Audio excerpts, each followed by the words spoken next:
Supreme ಕೋರ್ಟ್ನಲ್ಲಿ ಇವತ್ತು ಕಾವೇರಿ ನೀರಿನ ಅರ್ಜಿ ವಿಚಾರಣೆಗೆ ಬರಲಿದೆ. ಈ ಸಂಬಂಧ ಒಂದು ಬ್ರೇಕಿಂಗ್ ನ್ಯೂಸ್ ಇದೆ, ನೋಡೋಣ.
ಸುಪ್ರೀಂ ಕೋರ್ಟ್ನಲ್ಲಿ ಕಾವೇರಿ ತೀರ್ಪಿನ ವಿಚಾರಣೆ ಬರಲಿದೆ. ಕಾವೇರಿ ಕೊಳ್ಳದ ಭಾಗದಲ್ಲಿ ಇದೀಗ ಒಂದು ರೀತಿ ಆತಂಕದ ವಾತಾವರಣ ಕೂಡ ಇದ್ದು ಒಂದಷ್ಟು ಖಾಕಿ ಸರ್ಪಗಾವಲನ್ನ ಕೂಡ ನಿಯೋಜನೆ ಮಾಡಲಾಗಿದೆ. ತಮಿಳುನಾಡು ಸಲ್ಲಿಸಿರುವಂತಹ ಅರ್ಜಿ ಹಿಂದೆ ಇತ್ಯರ್ಥ ಆಗುತ್ತಾ ಅನ್ನುವಂತಹ ಪ್ರಶ್ನೆ ಕಾಡ್ತಾ ಇದೆ. 5 ಟಿಎಂಸಿ ನೀರು ಬಿಡುಗಡೆಗೆ ತಮಿಳುನಾಡು ಸರ್ಕಾರ ಕೋರಿಕೆಯನ್ನ ಇಟ್ಟಿದ್ದು, ಕಳೆದ 5 ವರ್ಷದ ಬಾಕಿ ನೀರಿಗೆ ತಮಿಳುನಾಡು ತಕರಾರನ್ನ ಸಲ್ಲಿಸಿ ತಕರಾರು ಅರ್ಜಿಯನ್ನ ಹಾಕಿದೆ. ಸುಪ್ರೀಂ ಕೋರ್ಟ್ ನೀರು ಬಿಡಲು ಸೂಚಿಸಿದ್ರೆ ಕರ್ನಾಟಕಕ್ಕೆ ಕಾದಿದೆ ದೊಡ್ಡ ಮಟ್ಟಗಿನ ಗಂಡಾಂತರ. ಈ ಗಂಡಾಂತರವನ್ನ ಎದುರಿಸಲು ಯಾರು ರೆಡಿ ಇಲ್ಲ. ಆದ್ರೆ ಈಗಲೇ ನಮಗೆ ಕುಡಿಯೋದಕ್ಕೆ ನೀರಿಲ್ಲ, ನಮಗೆ ಬೆಳೆಗೆ ನೀರಿಲ್ಲ. ಇಂತಹ ಸಂದರ್ಭದಲ್ಲಿ ತಮಿಳುನಾಡಿಗೆ ಪದೇ ಪದೇ ಸರ್ಕಾರ ನೀರು ಹರಿಸ್ತಾ ಇದೆ ಎನ್ನುವಂತಹ ಬಹಳಷ್ಟು ಆಕ್ಷೇಪಗಳು ಇಲ್ಲಿವರೆಗೂ ಕೇಳಿ ಬರ್ತಾ ಇತ್ತು.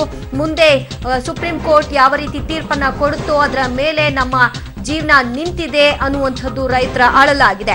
ಮೊದಲೇ ಮುಂಗಾರು ಕೊರತೆಯಿಂದ ಕರ್ನಾಟಕಕ್ಕೆ ಒಂದಷ್ಟು ಸಂಕಷ್ಟ ಎದುರಾಗಿರುವಂಥದ್ದು ರೈತರು ನಲಗಿ ಹೋಗಿದ್ದಾರೆ.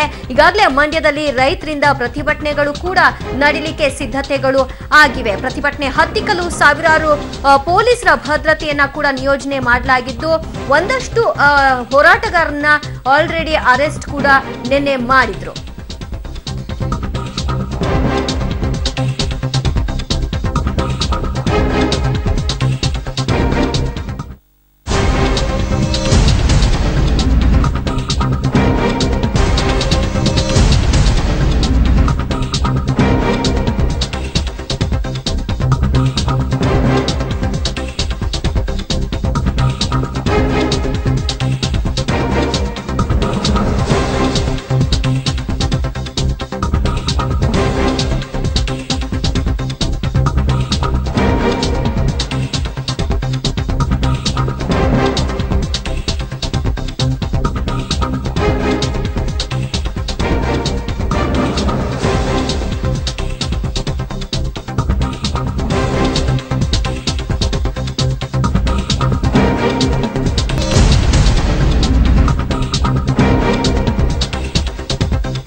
ಕಾವೇರಿ ಕೊಳ್ಳದ ಭಾಗದಲ್ಲಿ ಒಂದಷ್ಟು ಬಿಗುವಿನ ವಾತಾವರಣ ನಿರ್ಮಾಣವಾಗಿದ್ದು ರೈತರಲ್ಲಿ ಆತಂಕ ಮನೆ ಮಾಡಿದೆ. ಸುಪ್ರೀಂ ಕೋರ್ಟ್ನ ಇವತ್ತಿನ ತೀರ್ಪು ವ್ಯತಿರಿಕ್ತವಾದಲ್ಲಿ ಮುಂದೆ ನಮ್ಮ ಗತಿ ಏನು ಅನ್ನುವಂಥದ್ದು. ಹೀಗಾಗಿ ಖಾಕಿ ಸರ್ಪಗಾವಲನ್ನ ಹಾಕಿರೋದನ್ನ ನೀವು ನೋಡ್ತಾ ಇದ್ರಿ. ಜೊತೆಗೆ ರೈತರು ಪ್ರತಿಭಟನೆಯನ್ನ ನಡೆಸಲಿಕ್ಕೆ ಸಜ್ಜಾಗಿದ್ದಾರೆ. ರೈತರ ಪ್ರತಿಭಟನೆಯನ್ನ ಹತ್ತಿಕ್ಕಲು ಪೊಲೀಸರು ಕೂಡ ಸಜ್ಜಾಗಿರೋದನ್ನ ನೀವು ಗಮನಿಸ್ತಾ ಇದ್ದೀರಿ. ಯಾವ ರೀತಿಯಾದಂತಹ ಒಂದು ವಾತಾವರಣ ಇದೆ ಈಗ ಸದ್ಯಕ್ಕೆ ಅನ್ನುವಂಥ ಕುರಿತಾಗಿ ಹೆಚ್ಚಿನ ಡೀಟೇಲ್ಸ್ ಕೊಟ್ಟಿದ್ದಾರೆ ನಮ್ಮ ಪ್ರತಿನಿಧಿ ಸಂತೋಷ್. ಈ ವಾಕ್ ಥ್ರೂ ಅಲ್ಲಿ ನೋಡೋಣ. ಇಂದಿನಿಂದ ಸುಪ್ರೀಂ ಕೋರ್ಟ್ನಲ್ಲಿ ಕಾವೇರಿ ನದಿ ನೀರು ಹಂಚಿಕೆ ಸಂಬಂಧ ವಿಚಾರಣೆ ಆರಂಭವಾಗುವ ಹಿನ್ನೆಲೆಯಲ್ಲಿ ಮಂಡ್ಯದಲ್ಲಿ ಬಿಗಿ ಪೊಲೀಸ್ ಬಂದೋಬಸ್ತ್ ಅನ್ನ ಏರ್ಪಡಿಸಲಾಗಿದೆ. ನೀವೀಗ ದೃಶ್ಯದಲ್ಲಿ ಗಮನಿಸಬಹುದು, ಮಂಡ್ಯ ನಗರದ ಪ್ರಮುಖ ಬೀದಿಗಳಲ್ಲಿ ಪೊಲೀಸ್ ಪಥಸಂಚಲನವನ್ನ ನಡೆಸಲಾಗ್ತಾ ಇದೆ. ಮಂಡ್ಯ ಎಸ್ಪಿ ರಾಧಿಕಾ ಅವರ ನೇತೃತ್ವದಲ್ಲಿ ಈ ಒಂದು ಪಥಸಂಚಲನ ನಡೀತಾ ಇದೆ. ಮಂಡ್ಯ ಜಿಲ್ಲೆಯಾದ್ಯಂತ ಸಂಪೂರ್ಣ ಬಿಗಿ ಪೊಲೀಸ್ ಬಂದೋಬಸ್ತ್ ಏರ್ಪಡಿಸಲಾಗಿದೆ. 10 KSRP ತುಕಡಿ, 25 DR ತುಕಡಿ, 400 ಗೃಹ ರಕ್ಷಕ ದಳದ ಸಿಬ್ಬಂದಿ, 2000ಕ್ಕೂ ಹೆಚ್ಚು ಸಿಬ್ಬಂದಿ ಇಲ್ಲಿ ಕರ್ತವ್ಯವನ್ನ ನಿರ್ವಹಿಸ್ತಾ ಇದ್ದಾರೆ. ಹೊರ ಜಿಲ್ಲೆಗಳಿಂದಲೇ ಸುಮಾರು 500ಕ್ಕೂ ಹೆಚ್ಚು ಸಿಬ್ಬಂದಿ ಈಗಾಗಲೇ ಮಂಡ್ಯಕ್ಕೆ ಆಗಮಿಸಿದ್ದಾರೆ. ಇಷ್ಟೇ ಅಲ್ಲದೆ KRS ಅಣೆಕಟ್ಟೆ ಬಳಿ ಕೂಡ ಭದ್ರತೆಯನ್ನ ವ್ಯಾಪಕವಾಗಿ ಹೆಚ್ಚಿಸಲಾಗಿದೆ. KRS ಡ್ಯಾಂ ಬಳಿ ಸುಮಾರು 6 KSRP ತುಕಡಿ ಮತ್ತು DR ತುಕಡಿಯನ್ನ ನಿಯೋಜಿಸಲಾಗಿದೆ. 100ಕ್ಕೂ ಹೆಚ್ಚು ಪೊಲೀಸ್ ಸಿಬ್ಬಂದಿ ಅಣೆಕಟ್ಟೆಯ ಬಳಿ ಬ್ಯಾರಿಕೇಡ್ಗಳನ್ನ ಹಾಕಿ ಒಂದು ಬಂದೋಬಸ್ತನ್ನ ಕಾಯ್ದುಕೊಳ್ತಾ ಇದ್ದಾರೆ. ಮಂಡ್ಯ ಜಿಲ್ಲೆಯಲ್ಲಿ ಈ ಹಿಂದೆ ನಡೆದಂತಹ ಒಂದು ಕಾವೇರಿ ಗಲಾಟೆಯ ಸಂದರ್ಭದಲ್ಲಿ ಒಂದು ವ್ಯಾಪಕ ಹೋರಾಟ ನಡೆದಿತ್ತು. ಹಲವಾರು ಆಸ್ತಿ ಪಾಸ್ತಿಗಳು ಕೂಡ ನಷ್ಟವನ್ನ ಸಂಭವಿಸಿತ್ತು. ಆದ್ರೆ ಈ ಬಾರಿ ಯಾವುದೇ ರೀತಿಯಲ್ಲೂ ಕೂಡ ತೊಂದರೆ ಆಗಬಾರ್ದು, ಮತ್ತೆ ಜಿಲ್ಲೆಯಲ್ಲಿ ಕಾನೂನು ಸುವ್ಯವಸ್ಥೆಗೆ ಭಂಗ ಆಗಬಾರ್ದು ಅಂತೇಳಿ ಇಂದು ನಗರದ ಪ್ರಮುಖ ರಸ್ತೆಗಳಾದಂತಹ ಬನ್ನೂರು ರಸ್ತೆ ಆಗಿರ್ಬೋದು, ವಿವಿ ರಸ್ತೆ ಆಗಿರ್ಬೋದು, 100 ಫೀಟ್ ರೋಡ್ ಆಗಿರ್ಬೋದು, ಹೀಗೆ ಎಲ್ಲಾ ರಸ್ತೆಗಳಲ್ಲೂ ಕೂಡ ಪೊಲೀಸರು ಪಥಸಂಚಲನವನ್ನ ನಡೆಸ್ತಾ ಇದ್ದಾರೆ. ಮತ್ತೆ ಯಾವುದೇ ಅಹಿತಕರ ಘಟನೆ ನಡೆಯದಂತೆ ಇಲ್ಲಿ ಎಚ್ಚರವನ್ನು ಕೂಡ ವಹಿಸಲಾಗಿದೆ. ಇದರ ಜೊತೆ ಒಂದು ವೇಳೆ ಕಾವೇರಿ ತೀರ್ಪಿನಲ್ಲಿ ನಮಗೇನಾದ್ರೂ ಕೂಡ ಅನ್ಯಾಯ ನಡೆದ್ರೆ ನಮ್ಮ ಉಗ್ರ ಹೋರಾಟ ಇದ್ದೇ ಇರುತ್ತೆ ಅಂತ ಹೇಳಿ ರೈತ ಮುಖಂಡರು ಮತ್ತು ವಿವಿಧ ಸಂಘಟನೆಗಳ ಮುಖಂಡರು ತಿಳಿಸಿದ್ದಾರೆ. ಕ್ಯಾಮರಾ ಪರ್ಸನ್ ವಿನೋದ್ ಜೊತೆ ಪಬ್ಲಿಕ್ ಟಿವಿಗಾಗಿ ಮಂಡ್ಯದಿಂದ ಸಂತೋಷ್ ದಿಂಡಗೂರು. ಈ ಬಗ್ಗೆ ಹೆಚ್ಚಿನ ಡೀಟೇಲ್ಸ್ ಕೊಡ್ತಾರೆ ನಮ್ಮ ಪ್ರತಿನಿಧಿ ಬದ್ರುದ್ದೀನ್. ಸುಪ್ರೀಂ ಕೋರ್ಟ್ ನಲ್ಲಿ ಈಗ ವಿಚಾರಣೆ ಆರಂಭವಾಗಿದೆ. ತಮಿಳುನಾಡು ಸರ್ಕಾರ ನೀರ್ ಬೇಕು, ಹಿಂದೆ ಉಳಿಸ್ಕೊಂಡಿರೋದನ್ನು ಕೂಡ ಕೊಡಬೇಕು ಅನ್ನುವಂತಹ ಬಿಗಿ ಪಟ್ಟಣ ಹಿಡಿದಿದೆ. ಕರ್ನಾಟಕ ಇವತ್ತಿನ ವಾದದಲ್ಲಿ ಯಾವ ರೀತಿ ಸಮರ್ಥವಾಗಿ ನಿಭಾಯಿಸುತ್ತೆ, ಸಮರ್ಥವಾಗಿ ವಾದವನ್ನ ಮಂಡಿಸುತ್ತೆ ಅನ್ನೋದ್ರ ಮೇಲೆ ನಮಗೆ ಮುಂದೆ ಆತಂಕ ಇದೆಯಾ ಇಲ್ವಾ ಅನ್ನುವಂಥದ್ದು ಗೊತ್ತಾಗುತ್ತೆ. ಏನ್ ನಡೀತಾ ಇದೆ ಇವತ್ತಿನ ಒಂದು ವಿಚಾರಣೆ ಸಂದರ್ಭದಲ್ಲಿ? ದಿವ್ಯಾ, ಏನು ಕಾವೇರಿ ನ್ಯಾಯಾಧಿಕರಣದ ತೀರ್ಪಿನ ಹಿನ್ನೆಲೆಯಲ್ಲಿ ಇವತ್ತು ಇಂದ ವಿಚಾರಣೆ ಆರಂಭವಾಗಿದೆ. ಸುಪ್ರೀಂ ಕೋರ್ಟ್ ಇವತ್ತಿಂದ ಆರಂಭವಾಗಿರೋ ವಿಚಾರಣೆ ಅಷ್ಟೇ. ಆದ್ರೆ ತೀರ್ಪು ಏನು ಇವತ್ತೇ ಬರಲ್ಲ. ಆದ್ರೂ ಕೂಡ ಈಗಾಗಲೇ ಸುಪ್ರೀಂ ಕೋರ್ಟ್ ಪ್ರತಿನಿತ್ಯ 2000 ಕ್ಯೂಸೆಕ್ಸ್ ಅನ್ನ ತಮಿಳುನಾಡಿಗೆ ಬಿಡಬೇಕು ಅನ್ನೋ ಹಿಂದೆ ಸೂಚಿಸಿತ್ತು. ಅದನ್ನೇ ಮುಂದುವರಿಸುವಂತೆ ಹೇಳಿದ್ರೆ ಖಂಡಿತ ನಮಗೆ ಸಂಕಷ್ಟ ಖಾತ್ರಿ. ಯಾಕಂತ ಹೇಳಿದ್ರೆ ಈಗಾಗಲೇ ರಾಜ್ಯದ ನೀರಿನ ಸ್ಥಿತಿ ಬಹಳ ಸಂಕಷ್ಟಕ್ಕೆ ಹೋಗಿದೆ. ತೀವ್ರ ಅಭಾವ ಎದುರಿಸ್ತಿದೆ ಕರ್ನಾಟಕ. ಕುಡಿಯೋ ನೀರು ಕೂಡ ತಾಸ್ತಾರ. ಹಾಗಾಗಿ ಯಾವುದೇ ಕಾರಣಕ್ಕೂ ಒಂದು ವೇಳೆ ಸುಪ್ರೀಂ ಕೋರ್ಟ್ 2000 ಕ್ಯೂಸೆಕ್ಸ್ ನೀರನ್ನ ಬಿಡುವಂತ ಸೂಚನೆಯನ್ನ ಮುಂದುವರಿಸಿದ್ರೆ ಖಂಡಿತ ನಾವು ಸಂಕಷ್ಟಕ್ಕೆ ಸಿಕ್ಕಾಗೋದು ನಿಶ್ಚಿತ.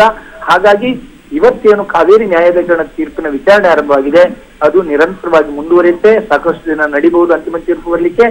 ಇವತ್ತು ಮೂಲ ಒಪ್ಪಂದ ಏನಿದೆ ಕರ್ನಾಟಕ ಮತ್ತು ಮದ್ರಾಸ್ ರಾಜ್ಯಗಳ ನಡುವಂತಹ ಮೂಲ ಒಪ್ಪಂದ 1924 ಒಪ್ಪಂದ ಏನಿದೆ, ಆ ಒಪ್ಪಂದದಿಂದ ಇವತ್ತಿನ ವಿಚಾರಣೆ ಆರಂಭ ಆಗಿದೆ. ಆದ್ರೆ ದಿನದ ಕೊನೆಗೆ ಏನಾದ್ರೂ ನೀರು ಬಿಡುಗಡೆಯನ್ನ ಮುಂದುವರಿಸಬೇಕು ಸೂಚನೆ ಕೊಟ್ಟರಂತೂ ರಾಜ್ಯದ ಪರಿಸ್ಥಿತಿ ಹೇಳ್ತಿರೋದಾಗತ್ತೆ.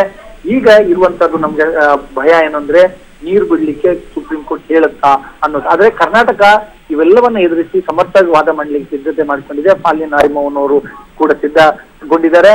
ಜೊತೆಗೆ ಏನು ಈಗಾಗಲೇ ನ್ಯಾಯಾಧಿಕರಣ ತೀರ್ಪನ್ನ ಪ್ರಶ್ನಿಸಿ 4 ರಾಜ್ಯಗಳು ತಗಾದೆ ಎತ್ತಿ ಆ ಮೂಲ ಅರ್ಜಿಯ ವಿಚಾರಣೆ ಕೂಡ ಇವತ್ತು ಬರುತ್ತೆ.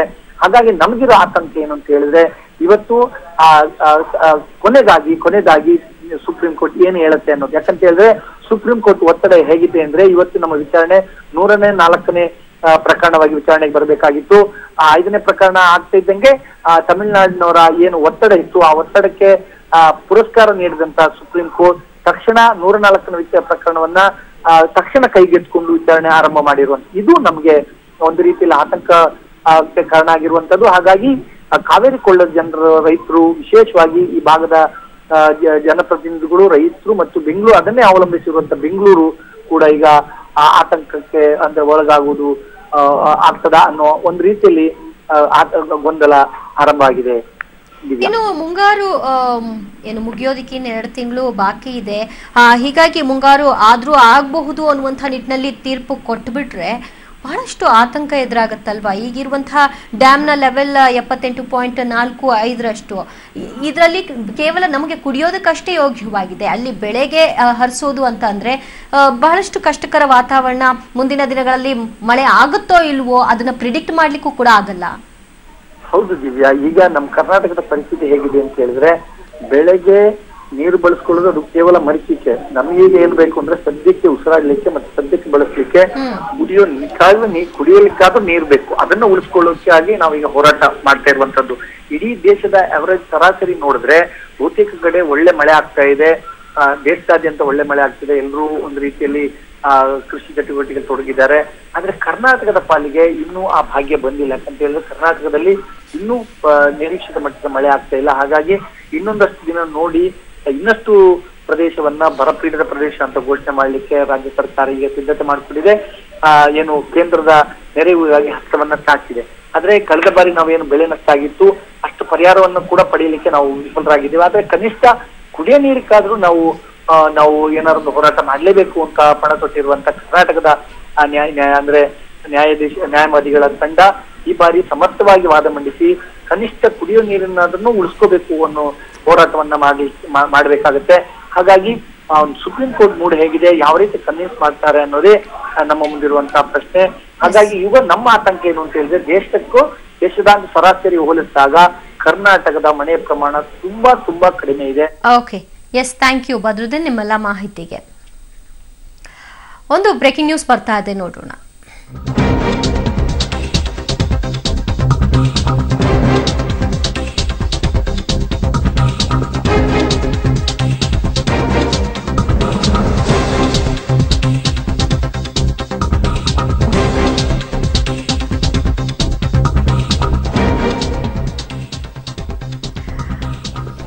ಸುಪ್ರೀಂ ನಿತ್ಯ 2000 ಕ್ಯೂಸೆಕ್ಸ್ ನೀರು ಬಿಡಲು ಹೇಳಿದ್ರೆ ಕೇವಲ 5 ದಿನದಲ್ಲಿ ಸಂಪೂರ್ಣವಾಗಿ ನೀರಿನ ಮಟ್ಟ ತಳಬದಿಗೆ ಬಂದ್ಬಿಡುತ್ತೆ. ತಮಿಳುನಾಡಿಗೆ ನೀರು ಬಿಡುವಂತಹ ಸೂಚನೆಯನ್ನ ಕೊಟ್ರೆ ನಮಗೆ ಬಹಳಷ್ಟು ಸಂಕಷ್ಟ ಮುಂದಿನ ದಿನಗಳಲ್ಲಿ ನಾವು ಅನುಭವಿಸಬೇಕಾಗುತ್ತೆ. ಮಳೆ ಇಲ್ಲದೆ ಇರುವುದರಿಂದ ಬೆಂಗಳೂರಿಗೆ ಮತ್ತೆ ಕುಡಿಯುವ ನೀರಿಗೆ ದೊಡ್ಡ ಮಟ್ಟಿಗಿನ ಅಭಾವ ಕಾದಿದೆ. ಸದ್ಯ ಕರ್ನಾಟಕದ ಜಲಾಶಯದಲ್ಲಿ ಇರುವುದು ಕೇವಲ 25 ಟಿಎಂಸಿ ನೀರು ಮಾತ್ರ.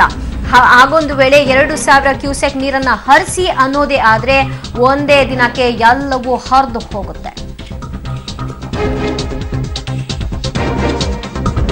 ಈ ಬಗ್ಗೆ ಮಾತನಾಡಲಿಕ್ಕೆ ನಮ್ಮ ಜೊತೆಗೆ ರೈತ ಮುಖಂಡರಾಗಿರುವಂತಹ ಪುಟ್ಟಣ್ಣಯ್ಯ ಅವರಿದ್ದಾರೆ. ನಮಸ್ತೆ ಸರ್. ಇವತ್ತಿನ ಸುಪ್ರೀಂ ವಿಚಾರಣೆಯಲ್ಲಿ ತೀರ್ಪು ಇವತ್ತೇ ಬರುತ್ತಾ ಅಥವಾ ಮುಂದೆ ಅದನ್ನ ಕಾಯ್ದಿರಿಸುತ್ತಾ ಗೊತ್ತಿಲ್ಲ, ಏನ್ ನಿರೀಕ್ಷೆ ಮಾಡ್ತಾ ಇದ್ದೀರಿ? ಪ್ರಕೃತಿ ಇಷ್ಟೊಂದು ದೊಡ್ಡ ಅಪಾಯದ ಮಧ್ಯೆ ನ್ಯಾಯಾಲಯ ಮತ್ತು ತಮಿಳುನಾಡು ಕರ್ನಾಟಕ ಏನ್ ಮಾಡಕ್ ನಾವು ನೀರ್ ಕೊಡೋದ್ರಿಂದ ಅವ್ರು ಹೆಂಗ್ ಬದುಕ್ತಾರೆ? ಪ್ರಯೋಜನ ಏನು? ಈಗ ಅವರು 3 ಲಕ್ಷ ಕುರುವಾಯ ಬೆಳೆ ಬೆಳೀತಾರೆ. 3 ಲಕ್ಷ ಕುರುವಾಯ ಬೆಳೆಗೆ ಸುಮಾರು 30 TMCಗಂತ ನೀರು ಬೇಕು. 30 TMC ನೀರು ನಾವು 2000 TMC ಕೊಟ್ರೆ ಹಳ್ಳ ಕೊಳ್ಳ ತುಂಬ್ಕೊಂಡು ತಲುಪೋದೇ ಒಂದು 10 ದಿವಸ ಆಗ್ತದೆ. ಅದರಿಂದ ಸುಪ್ರೀಂ ಕೋರ್ಟ್ಗೆ ನಾನೇನ್ ಹೇಳ್ತಿದ್ದೀನಿ, ಈ ತರದ ಪೀಠದ ಮೂಲಕ ನಮ್ಗೆ ಸಮಸ್ಯೆ ಬರೆಯಕ್ಕಾಗಿ ಪ್ರಕೃತಿ ಮತ್ತು ಕೃಷಿ ಇವೆರಡು ಜ್ಞಾನ ಇರ್ತಕ್ಕಂಥ ಒಂದು ಪೀಠ ಆಗದೆ ಇದ್ರೆ ನಮ್ಗೆ ಈ ತರ ತೂಗು ಕತ್ತಿ ತೀರ್ಮಾನಗಳು ಆಗ್ತಿರ್ತವೆ. ಆದ್ರೆ ಈಗಂತೂ ಸುಪ್ರೀಂ ಕೋರ್ಟ್ ಮುಂದೂಡ್ಬೇಕು. ಒಂದು 15 ದಿವಸಗಳ ನಂತರ ಪ್ರಕೃತಿ ಯಾವ ತರ ನಮ್ಗೆ ವರ್ತನೆ ಮಾಡುತ್ತೆ ಅದ್ರ ಮೇಲೆ ನಾವು ಅವರು ಆಲೋಚನೆ ಮಾಡೋದು ಒಳ್ಳೇದೇ ಹೊರತು ಯಾವುದೇ ತೀರ್ಪು ಕೊಡಬಾರ್ದು. ಈಗ ಅವ್ರಿಗೆ ಇನ್ನೂ 2 ಮಾನ್ಸೂನ್ ಬಾಕಿ ಇದೆ, ನಮ್ಗೆ ಇನ್ನು ಬಾಕಿನೇ ಇಲ್ಲ ಮಳೆ. ಇನ್ನು 15 ದಿವಸದಲ್ಲಿ ಮಳೆ ಹೋಗ್ಲಿಲ್ಲ ಅಂದ್ರೆ ನಮ್ ಕತೆ ಮುಗಿದೋಯ್ತದೆ. ಆದ್ರಿಂದ ನಮ್ಮದು 18,60,000ಕ್ಕೆ ಸೆಮಿ ಡ್ರೈ ಕ್ರಾಪ್ಸ್, ಕಬ್ಬು ಮತ್ತು ಇನ್ನಿತರ ಬೆಳೆಗಳು ಸರ್ವನಾಶ ಆಗ್ತಿದೆ.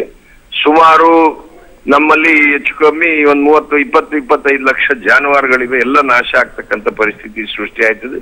ಆಮೇಲೆ ಕುಡಿಯೋ ನೀರಿಗೆ ನಮ್ಗೆ ಇರೋ ನೀರಲ್ಲಿ ಕುಡಿಯೋ ನೀರಿಗೂ ಸಾಲದೇ ಇರೋ ಪರಿಸ್ಥಿತಿ ಇದೆ.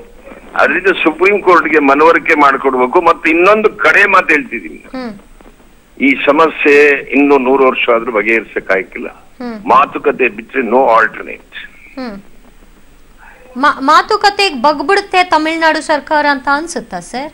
ಇಲ್ಲ, ನೀವು ಪ್ರಯತ್ನನೇ ಪಡದೆ ಇದ್ರೆ ಬಗ್ಗೋ ಪ್ರಶ್ನೆ ಇಲ್ಲ. ಈಗ ನಾವು ಮೀಟಿಂಗ್ ಕಳೆದ ವರ್ಷದ 5 TMC ನೀರನ್ನು ಇಟ್ಕೊಂಡಿದ್ದಾರೆ ಅಂತಾನೆ ದೊಡ್ಡ ತಗಾದೆ ತೆಗಿತಾ ಇದ್ದಾರೆ. ಅಲ್ಲ, ನೀವು ಎಕ್ಸಸ್ ಬಂದಾಗ ಏನ್ ಮಾಡ್ತಿದ್ರಿ, ಎಕ್ಸಸ್ ಬಂದಾಗ ಏನ್ ಮಾಡಿಬೇಕು? ಇವತ್ತು ಪ್ರಕೃತಿ ಇನ್ನೆರಡು ವರ್ಷದಲ್ಲಿ ಒಂದು 500 TMC ಜಾಸ್ತಿ ಬತ್ತು, ಏನ್ ಮಾಡ್ತೀರಿ? ಅದನ್ನ ಬಂಗಾಳ ಕೊಲ್ಲಿಗೆ ಬಿಡ್ತಿದಿರಲ್ಲ. ಈಗ ನೀವು ಬಿಟ್ಟಿದ್ದೀರ 1280 TMC ಎಕ್ಸಸ್ ಬಿಟ್ಟಿದೀವಿ ನಾವು. ಅವರು 1000 TMCಗಿಂತ ಅಧಿಕವಾಗಿ ಬಂಗಾಳ ಕೊಲ್ಲಿಗೆ ಕೊಟ್ಟಿದ್ದಾರೆ. ನಾವು ಜಗಳ ಕಾಯ್ತಿರೋದು 100 TMCಗೆ ಮೇಡಮ್. ಸರಿ, ಏನು ತೀರ್ಮಾನ ಮಾಡ್ಕೊಳ್ದೇನೆ ನಾವು 1000 ಕೋಟಿ ಲಕ್ಷಾಂತರ ಕೋಟಿ 2 ರಾಜ್ಯಗಳ ಮಧ್ಯೆ ನಷ್ಟ ಮಾಡ್ಕೊಂಡಿ ಅದಕ್ಕೆ ಒಟ್ಟಿನಲ್ಲಿ ಅವ್ರು ಯಾರು ಪ್ರಯತ್ನ ಪಡ್ತಾರೋ ಗೊತ್ತಿಲ್ಲ.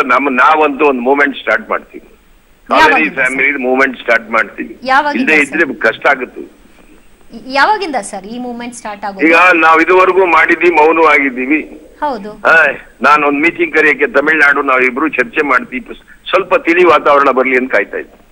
ಓಕೆ, ಸೊ ಆಗ ನೀವು ನಿಮ್ಮ ಜೊತೆಗೆ ಯಾರನ್ನೆಲ್ಲ ಸೇರಿಸ್ಕೊಂಡು ಈ ಮೀಟಿಂಗ್ ಅನ್ನ ಮಾಡಿ ಈ ಸಮಸ್ಯೆಯನ್ನ ತಳಮಟ್ಟದಲ್ಲೇ ಬಗೆಹರಿಸ್ಕೊಳ್ಳೋ ಪ್ರಯತ್ನ ಮಾಡಬಹುದು ಅಂತ ಅನ್ಸುತ್ತೆ ಸರ್? ರೈತರ ಮುಖಂಡರೇ ಇರ್ತಾರೆ ಅಂತನ, ರೈತಾಪಿ ವರ್ಗ ಜೊತೆಗೆ ರಿಟೈರ್ಡ್ ಇಂಜಿನಿಯರ್ಸ್, ಎನ್ವೈರನ್ಮೆಂಟಲಿಸ್ಟ್, ಅದ್ರ ಬಗ್ಗೆ ಹೆಚ್ಚು ಜ್ಞಾನ ಉಳ್ಳವ್ರನ್ನ ಒಂದು ಸಮಿತಿ ಮಾಡ್ಕೊಂಡಿದೀವಿ ನಾವು. ಅಂದ್ರೆ ಇದರಲ್ಲಿ ಸರ್ಕಾರದ ಟಚ್ ಇರಲ್ಲ? ಸರ್ಕಾರಕ್ಕೆ ಅಡ್ವೈಸ್ ಮಾಡ್ತೀವಿ, ಹಿಂಗ್ ಮಾತಾಡಿದೀವಪ್ಪ ನೀವೇನ್ ಮಾಡ್ತೀರಿ ಹೇಳಿ ಅಂತ ಕೇಳಿ. ಇಶ್ಯೂ ಪೊಲಿಟೈಸ್ ಆಗಬಾರದು. ಕರೆಕ್ಟ್. ಬಟ್ ಇದು ಪೊಲಿಟೈಸ್ ಆಗದೇನೆ ಇತ್ಯರ್ಥ ಆಗ್ಲಿಕ್ಕೂ ಬಿಡೋದಿಲ್ಲ. ಪೊಲಿಟಿಕಲ್ ಎಂಡೇ ಆಗ್ಬೇಕು. ಕರೆಕ್ಟ್. ಬಟ್ ಅದು ಎಂಡ್ ಆಗುವ ಅಂತ ಸುಮ್ನೆ ಇರ್ಬೇಕು. ಎಂಡ್ ಆಗುವಾಗ ಪೊಲಿಟಿಕಲ್ ಡಿಸಿಷನ್. ಸೊ ಆರಂಭಿಕ ಹಂತವಾಗಿ ನೀವು ಆರಂಭಿಕವಾಗಿ ಟೆಕ್ನಿಕಲಿ ಮತ್ತು ಎನ್ವೈರನ್ಮೆಂಟಲಿಸ್ಟ್ ಎಕ್ಸ್ಪರ್ಟ್ಸ್ ಮಾತಾಡ್ತೀವಿ.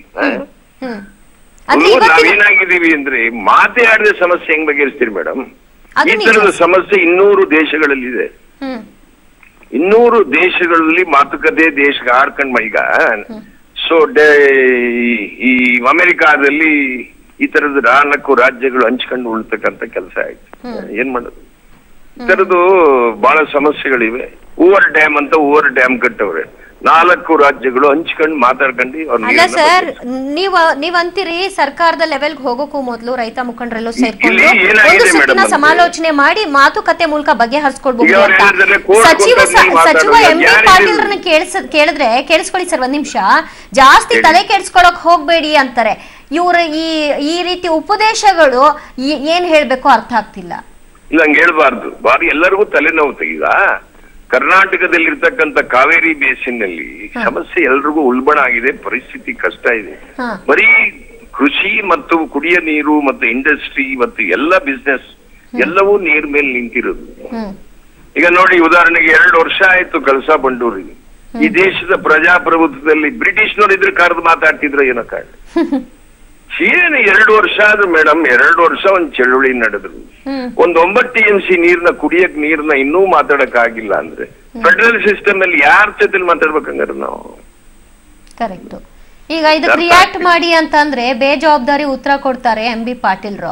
ಜಲಸಂಪನ್ಮೂಲ ಸಚಿವರನ್ನೇ ನಾವು ಕೇಳಂಗಿಲ್ಲ, ಅಯ್ಯೋ ಅದೇನ್ ಬಿಡ್ರಿ ತುಂಬಾ ದಿನ ನಡ್ಕೊಂಡು ಹೋಗುತ್ತೆ ವಿಚಾರಣೆ, ಜಾಸ್ತಿ ತಲೆ ಕೆಡ್ಸ್ಕೊಳ್ಬೇಡಿ ಅಂತ ಹೇಳ್ತಾರೆ ಅಂತಂದ್ರೆ ಇನ್ ಯಾರನ್ನ ಕೇಳ್ಬೇಕು ನಾವು? ಸರ್ಕಾರನ ಕೇಳಂಗಿಲ್ಲ. ಅವ್ರು ಸರಿಯಾಗಿ ಆನ್ಸರ್ ಮಾಡ್ಬೇಕು, ತಪ್ಪದು ಹಂಗೆಲ್ಲ ಮಾತಾಡ್ಬಾರ್ದು. Correct sir, correct answer. ಹೌದು, ಜನ ಯಾರನ್ನ ಕೇಳ್ತೀವಿ? ನಿರೀಕ್ಷೆ ಮಾಡ್ತಿರ್ತಾರೆ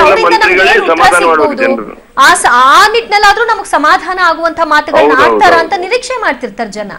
ಅದೆಲ್ಲ ಮಾತಾಡ್ಬೇಕು, ಸಮಾಧಾನಕರವಾಗಿ ಮಾತಾಡ್ಬೇಕು. Correct. Thank you sir. Public TV ಜೊತೆ ಮಾತನಾಡೋದಕ್ಕೆ ರೈತ ಮುಖಂಡರಾಗಿರುವಂತಹ ಪುಟ್ಟಣ್ಣಯ್ಯ ಅವರು ಮಾತನಾಡಿದ್ರು.